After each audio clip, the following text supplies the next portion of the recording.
हजरत इमाम जाफर सादिक सलामुल्लाह रिजवानुल्लाह, आपकी खिदमत में लोग चलते फिरते दुआओं का अर्ज करते थे। सुने गौर से, दुआओं का अर्ज करते थे। आप फरमाते थे आपकी हर शब जुमा में ऐसे महफिल होती थी, फरमाते मेरी महफिल में आ जाना, महफिल में आ जाना, दुआ कर दूंगा। तो आखिर एक दफा किसी ने पूछा कि हजरत आप उनको इस वक्त क्यों बुलाते हैं?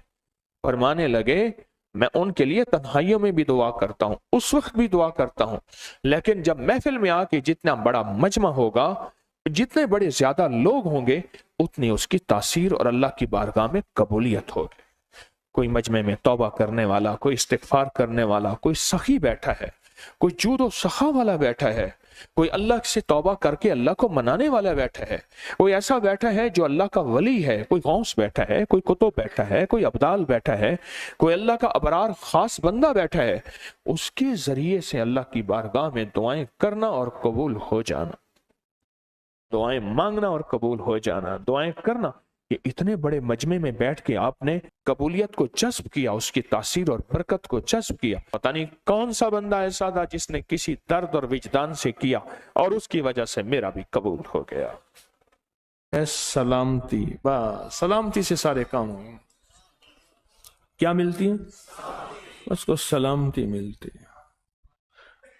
सारी नेमतें सलामती में पड़ी हैं, सारा कुछ सलामती में पड़ा है, सारी दौलतें, इज्जतें, रिज्क, सेहतें सलामती में पड़ी हैं, उसको सलामती मिलती है, बस उसको सलामती मिलती।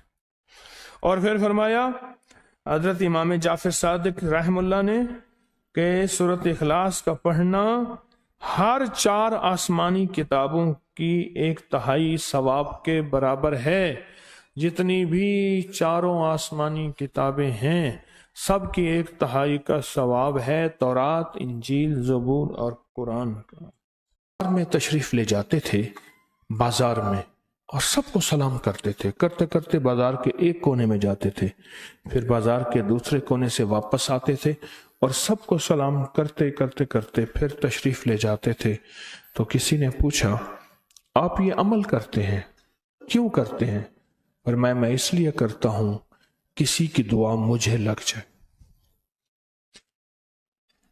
हालांकि खुद बहुत बड़ी हस्ती, खुद साहिब मकाम, साहिब कमाल का किसी की दुआ मुझे लग जाए। मुझे अपनी जात के बारे में ये यकीन नहीं है कि मैं मुस्तजाब दावत हूं, यानी बोलूं और मेरी बात कबूल हो जाए, लेकिन मुझे ये यकीन है कि जिसको मैं सलाम कर रहा हूं, नामालूम वो कोई पहुंची सरकार, वो कोई हस्ती, वो टूटा हुआ दिल था, वो गमजदा दिल था, वो ऐसी कैफियत में था, बाज़ औक़ात वो कैफियत ही अल्लाह की बारगाह में फौरन कबूल हो गई। फरमाते हैं कि हजरत इमाम मोहम्मद तकी रहमुल्लाह ताला अलैह, सलामुल्लाह ताला अलैह, इमाम मोहम्मद तकी, उनको जब भी कोई मुसीबत और परेशानी होती थी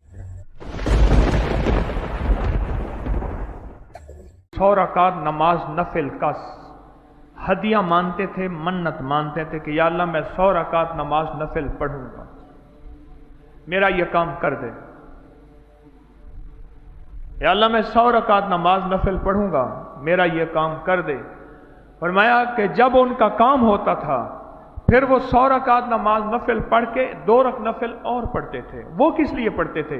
वो इसलिए कि या अल्लाह तेरा शुक्र है कि मेरी मन्नत पूरी हो गई, और तेरा शुक्र है कि तूने मुझे 2 रकात नमाज नफिल, ये शुक्राने के हैं कि मैंने 100 रकात पढ़ ली, ये उस शुक्राने के हैं।